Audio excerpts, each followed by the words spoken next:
बिस्मिल्लाहिर्रहमानिर्रहीम। अस्सलाम वालेकुम। नेचर डायरी में खुश आमदीद। हमारा आज का टॉपिक है हमारी ज़मीन। ज़मीन आज से 4 अरब 60 करोड़ साल पहले गर्दो गुबार के ज़र्रात, घूमती हुई गैसों और ज़ेर तश्कील छोटे छोटे सियारों के मवाद से मार्ज़ वजूद में आई। ज़मीन हमारे निज़ाम शमसी का 5वां बड़ा सियारा है और सूरज से अगर दूरी के लिहाज से देखा जाए तो ज़मीन का तीसरा नंबर आता है। ये वाहिद सियारा है जिस पर माया की शक्ल में पानी पाया जाता है। ज़मीन वाहिद सियारा है जिस पर ज़िंदगी का तसव्वुर मुमकिन है।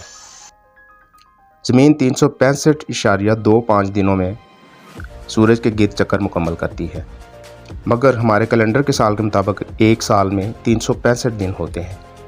इसलिए फ़र्क के हिसाब से हर 4 साल बाद एक इजाफी लीप डे का इजाफा किया जाता है, यानी हर 4 साल बाद फरवरी का महीना 28 की बजाय 29 दिन का तस्वर किया जाता है और इस साल को लीप का साल कहा जाता है। ज़मीन का सरकमफेरेंस 40,075 किलोमीटर और इसका रदाज यानी रेडियस 6,370 किलोमीटर है। ज़मीन सूरज के गिर्द अपने मदार में 18.5 मील फ़ी सेकंड की औसत रफ्तार से महव गर्दिश है। इस सर्किट के दौरान हमारा सियारा ज़मीन सूरज से औसतन 93 मिलियन मील दूर होता है। ज़मीन सूरज के गिर्द 67,000 मील फ़ी घंटा और अपने महवर के गिर्द 1,000 मील फ़ी घंटा की रफ्तार से घूमती है। ज़मीन 2 तरह से गर्दिश करती है, एक अपने महवर के गिर्द और दूसरा सूरज के गिर्द। दिन और रात ज़मीन के अपने महवर पर घूमने की वजह से होते हैं।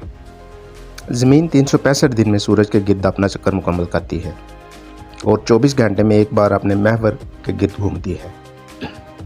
एक दिन की इस्तिलाह का तयन इस वक्त से होता है जब ज़मीन अपने महवर पर एक बार घूमती है और इसमें दिन और रात दोनों शामिल हैं। सूरज के गिर्द गर्दिश के दौरान ज़मीन का जो हिस्सा सूरज के सामने होता है वहाँ दिन होता है और जो पिछली तरफ होता है वहाँ रात होती है। ज़मीन की कशे शकल यानी ग्रेविटी 9.8 मीटर पर सेकंड स्क्वायर है।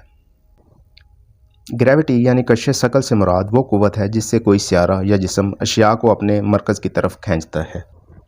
हमारी ज़मीन हला के मुज़र असरात से हमें महफूज रखती है।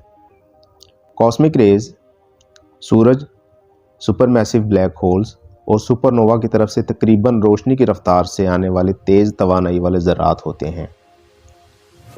ये हाई एनर्जी पार्टिकल्स इंसानी इज्साम के लिए नुकसानदेह साबित हो सकते हैं।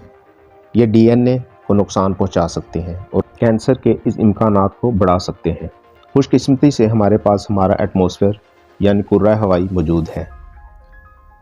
ज़मीन के एटमॉस्फेयर में 78% नाइट्रोजन, 21% ऑक्सीजन और 1% दूसरी गैसें जैसे कार्बन डाइऑक्साइड, नियॉन और हाइड्रोजन वगैरह पाई जाती हैं। जैसे ही कॉस्मिक रेज़ ज़मीन की फ़ज़ा में दाखिल होती हैं वो हवा में मौजूद ऑक्सीजन और नाइट्रोजन के मालिक्यूल से टकरा जाती हैं। गामा रेज़ और एक्स रेज़ इंसानी जिस्म के लिए नुकसानदेह साबित हो सकती हैं। जैसा कि आपके इल्म में है कि ताबकारी यानी रेडिएशन जिस्म को नुकसान पहुंचा सकती है। गामा रेज़ का सिर्फ एक हाई एनर्जी फोटॉन जिंदा खुलिये को अहम नुकसान पहुंचा सकता है, मगर हमारी ज़मीन का एटमॉस्फेयर इन हाई एनर्जी फोटॉन को जज़ब कर लेता है और हम तक पहुंचने से रोकता है। सूरज से आने वाली अल्ट्रा वायलेट शुआएँ अगर डायरेक्ट ज़मीन तक पहुँचें तो ये आँखों के लिए बहुत ज़्यादा नुकसानदेह साबित हो सकती हैं। इसके अलावा जिल्द के कैंसर का सबब बन सकती हैं।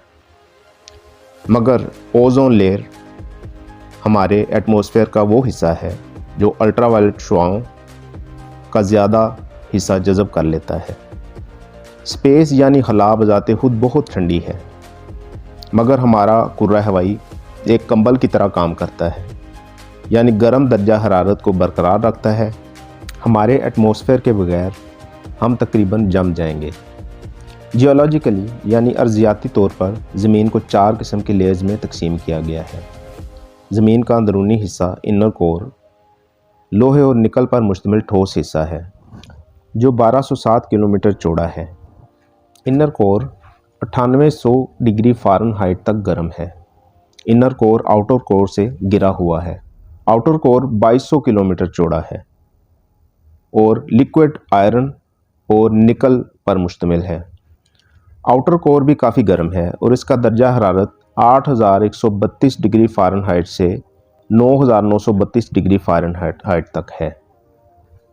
मेंटल ज़मीन के अंदरूनी हिस्से का ज़्यादातर ठोस हिस्सा है। मेंटल आउटर कोर और ऊपर वाली सतह क्रस्ट के दरमियान वाक़या है। मेंटल तकरीबन 2900 किलोमीटर मोटा होता है और ये ज़मीन के कुल हुजम का 84% हिस्सा बनाता है। मेंटल का दर्जा हरारत 1832 डिग्री फ़ारेनहाइट से 6692 डिग्री फ़ारेनहाइट तक हो सकता है। क्रस्ट ज़मीन की सबसे ऊपर वाली लेयर है। इसकी गहराई तकरीबन 25 मील है। ज़मीन की कुल कमियत का सिर्फ 1% हिस्सा ज़िंदा इज्साम पर मुश्तमिल है। क्रस्ट का सारा हिस्सा मेंटल, जो कि ज़मीन की सेकंड लेयर है, इसके ऊपर टिका हुआ है। ज़मीन पर बर्रे आज़मी परत औसतन 19 मील मोटी होती है, लेकिन समुद्री परत जो समुद्री फर्श बनाती है वो तकरीबन 3 मील मोटी होती है। वीनस और मरीख की तरह ज़मीन पर पहाड़, वादियाँ और आतिशफ़शां हैं, लेकिन इन सियारों के बरक्स ज़मीन की सतह का 70% हिस्सा माया पानी के समुद्रों से ढका हुआ है, जो औसतन 2.5 मील गहराई है। इन समुद्रों में ज़मीन के आतिशफ़शां का 97% हिस्सा है और समंदर के वस्त में ये पहाड़ी सिलसिला 40,000 मील से ज़्यादा तवील है। ज़मीन की क्रस्ट और अपर मेंटल को बड़े पैमाने पर प्लेटों में तकसीम किया गया है। इन प्लेटों को टेक्टोनिक प्लेट्स कहा जाता है, जो सुस्त रफ्तार में एक दूसरे को पीसती रहती हैं। जैसे ही ये प्लेटें आपस में टकरा जाती हैं, फट जाती हैं या एक दूसरे से फिसल जाती हैं, इस तरह की सूरत में ज़लज़ले के झटके महसूस होते हैं। बहुत से आतिशफ़शां समुद्री परत के टूटने के बाद बनते हैं और बर्रे आज़मी परत के नीचे फिसल जाते हैं। जब बर्रे आज़मी परत की प्लेटें आपस में टकराती हैं तो हिमालय जैसे पहाड़ी सिलसिले मार्ज़ वजूद में आते हैं।